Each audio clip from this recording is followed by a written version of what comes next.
হ্যাঁ বন্ধু, তুমি কেমন আছো? তোমার গল্পের বাকি অংশটা আজকে তুমি আমাকে বলে শোনাবে। হ্যাঁ বন্ধু, অবশ্যই। আমি আজকে তোমাকে আমার গল্পের পুরো কাহিনীটা বলবো। তো বন্ধু শোনো। তো বলতেছিলাম, তো ওদের বাড়িতে এভাবে প্রতিদিন যেতাম। আহ, যাওয়ার পরে আমি তো পড়াইতে যেতাম। ওরে পাশের আরেকটা মেয়ে ছিল, পাশের ঘরে আরো ছিল। তো ওদের বাড়ি মোটামুটি ভালোই, আমার 5-6 জন স্টুডেন্ট ছিল। তো প্রতিদিন আমি পড়াইতে যেতাম। সেম ওই রকমের আমাকে আহ, একটা রিংটোন ছিল, আমি তোমাকে আগেই বলেছিলাম যে লাভে বলো না। এই রিংটোনটা প্রতিদিন ফোন থেকেও আমার শোনাইতো। গেলেই বেশিরভাগ সময় এই রিংটোনটাই থাকতো। যাক, এরপরে মানে এরকম চলতেছিল, বুঝি তাও বুঝি না, বুঝিয়াও না বোঝার মতো থাকতাম। এরপরে এরকম চলতে থাকলো।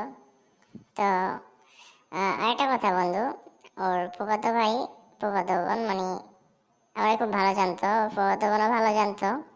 আর ফুফাতো ভাই তো আমার সাথেই চলতো সবসময়, ছোট আমার কিন্তু থাকতো আমার সাথে সাথে। তো এরকম একটা সময় চলতেছে চলতেছে, আমিও পড়াচ্ছি। তো এরকমের অনেকগুলো দিন যাওয়ার পরে একটা সময় ওর ফুফাতো ভাই আমাকে সরাসরি বলে ফেললো যে ওই তো আপনারা পছন্দ করে, আপনি কি ওরে পছন্দ করেন না? পরে আমি বললাম, হ্যাঁ আমি ওর পছন্দ করি, করবো না কেন। এভাবে বললাম ওরে। তো আবার যাই ওটা ওর সাথে শেয়ার করছে। শেয়ার করার পরে ও আমার ফোন দিল। ফোন দেওয়ার পরে জিজ্ঞাসা করতেছে, আপনি কি সত্যি আমার পছন্দ করেন? আমি বললাম, হ্যাঁ পছন্দ করি। পরে বলতেছে, সত্যি? আমি বললাম, হ্যাঁ। আচ্ছা, পরে ওর চাচি আরো আমারে ডাকলো। কোথায় রাখছে তখন, সরি এর আগে আরো গেছে, ওর জন্মদিন গেছে এপ্রিলের 5 তারিখ। এপ্রিলের 5 তারিখ হলো ওর বার্থডে। তো আমি ওর বার্থডেতে উইশ করলাম, ওর জন্য একটা গিফট দিলাম। তখন মানে স্টুডেন্ট ছিলাম তো, তখন দেখা যাচ্ছে নিজের খরচই একটু বহন করতে কষ্ট। তো তখন ওরা একটা গিফট দিলাম।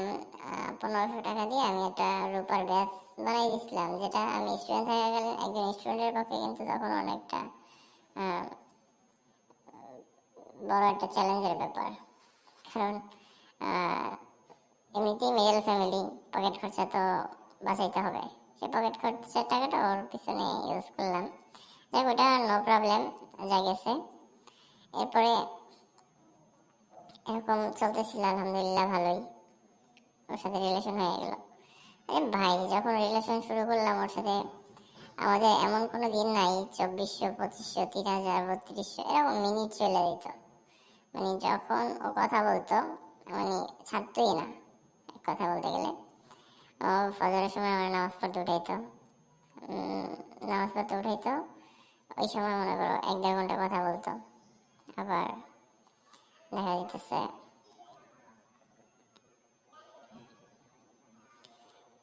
তোমার এরকম বিভিন্নভাবে আমাদের কথা বলতো। আমাদের প্রতিদিন যে পরিমাণ মিনিট যেত বলার মতো না, এত পরিমাণ মিনিট চলে যেত। যাক, এরপরে ওর সাথে এরকম চলতেছে, ভালোই রিলেশন চলতেছে। আমার নামাজ পড়তে উঠে আমিও নামাজ পড়ি একবারে।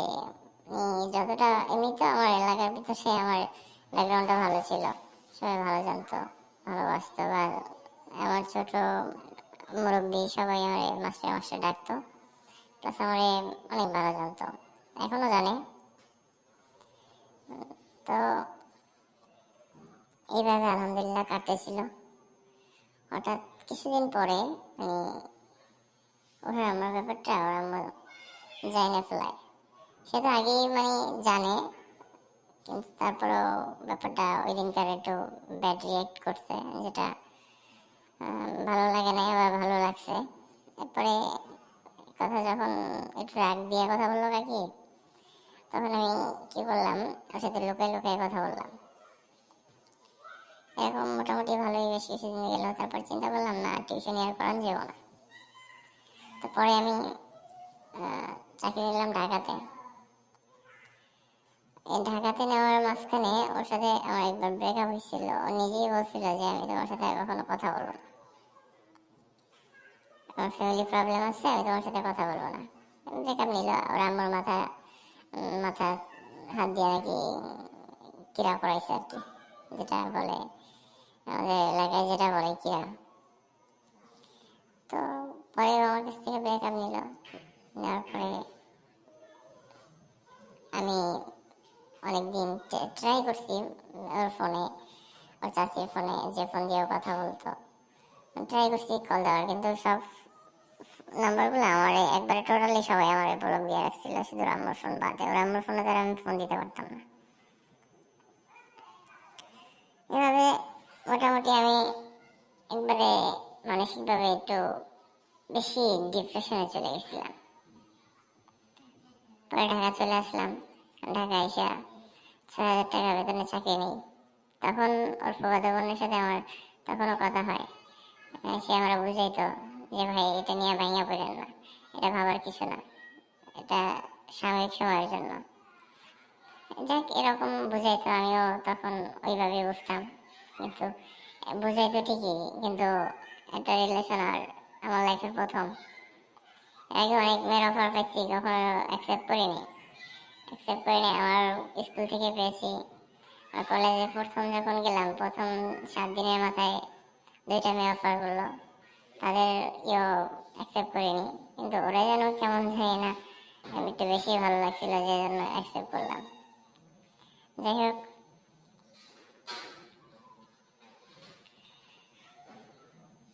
এরপরে আমাদের চলতেছিল মোটামুটি ভালোই। ওই যখন ব্রেকআপটা নিলাম, আমি অনেক কষ্ট ছিলাম, নিজের অনেক মানাই নিছি, অনেক কষ্ট হয়েছে। এরপরে একটা পর্যায়ে বের হয়ে গেল, আমি ঢাকা চলে গেলাম। ঢাকা একটা চাকরি নিলাম ঔষধ কোম্পানিতে। তো ওইখান থেকে ডিপ্রেশনে থাকতাম বেশিরভাগ সময়, এই জন্য চেষ্টা করতাম সবসময় কাজের উপরে থাকবো। সকালে ডিউটি করতাম, রাত্রে ডিউটি করতাম, এভাবেই চলতো। ওইখানে 1 মাস যেতে না যেতে আমার আবার জব হয়ে যায় একটা ভালো প্রতিষ্ঠান চট্টগ্রামে। আমি পরে ওখানে চলে যাই। ওখানে আলহামদুলিল্লাহ আমার স্যালারি ভালোই হয়। প্রথম 11 দিনে আমার স্যালারি 45,000 টাকা আসে। তখন কুরবানির ঈদ, ওটা কোন টাইম আমি বলবো না, কুরবানির ঈদ। তো ওই টাইমে ঈদের আগে আগে আমি আব্বারে বাড়িতে টাকা পাঠাই। পুরো টাকাটাই পাঠিয়েছিলাম, 45,000 টাকা। তো কারণ আমাদের থাকা খাওয়া সব কোম্পানি ছিল, তো আমার থাকা খাওয়ার চিন্তা করা লাগেনি। তো পুরো টাকাটা বাড়িতে পাঠাই দিই। এরপরে এভাবে চলছে। ওর সাথে রিলেশন কিন্তু আমার তখন নাই। নাই বলতে ওর 1% মানে দেখা যাচ্ছে যে অনেকটা ভুলে যাওয়ার পথে আর কি, মনে পড়তো অল্প, ওরকমের না। ঠিক সেই সময়টা আবার কোরবানি ঈদে আমাকে নক করে ঈদ মোবারক জানায়। তো ওর চাচি আমরা বলতেছে কি, হয়তো তোমারে পছন্দ করে, তোমার বলতে পারে না, তোমারে দেখতে চায়, তোমার অনেক ভালোবাসে। আসলে আমি জানি না কেন বলছে, হয়তো বা আমার স্টুডেন্ট যখন ছিল তখন আমার পড়াশোনার প্রতি ছিল, যে আমার পড়াশোনা দেখা পছন্দ করছে। মানে আবার যখন আমি চট্টগ্রামে গেলাম, তখন আমার টাকার জন্য টাকা ছিল, মাসে 40, 50, 60 হাজার টাকা, 80,000 টাকা ইনকাম করছি। তো ওই সময় আমার টাকা ছিল। তো আমার দেখা যাচ্ছে কি দুটোই লোক, আমার পড়াশোনাটা, আমার একটা ভালো স্টুডেন্ট সেটা দেখছে, তার মানে এটা একটা লোভ করে আসে আমার সাথে রিলেশন আসছে। আবার যেমন দেখা যাচ্ছে আমার চট্টগ্রামে যাওয়ার পরে যে আমার সাথে ব্যাক করলো, তো আমার স্যালারি ব্যাপারটা জানার পরে আমার সাথে আসছে। তো সেক্ষেত্রেও সে লোভী ছিল, আমি আসলে ব্যাপারটা বুঝতে পারিনি। যাই হোক, এটা ওর ফ্যামিলির কোনো নাকি আমি জানি না। তো এরপরে এভাবে চলতেছে। তো কিছুদিন যেতে না যেতে আবার বলতেছে আমরা আম্মু জেনে ফেলছে, কথা বলতে দিবে না, ফোন ফালাই দিছে। যাক, এরপরে কিছুদিন কথা বন্ধ। মাঝখানে 2 দিন না 3 দিন পরে ওর আন্টি আমাকে ফোন দেয়। তা আমি নাম্বারটা হচ্ছে না, তো আমি বুঝতে পারিনি। আমি ফোন দেওয়ার পরে আমি সালাম দিই, কথা বলি। তো জিজ্ঞেস করলো নাম কি, বাড়ি কই, সবকিছু জিজ্ঞেস করলো। আমি তার সব কথার অ্যান্সার দিলাম। দেওয়ার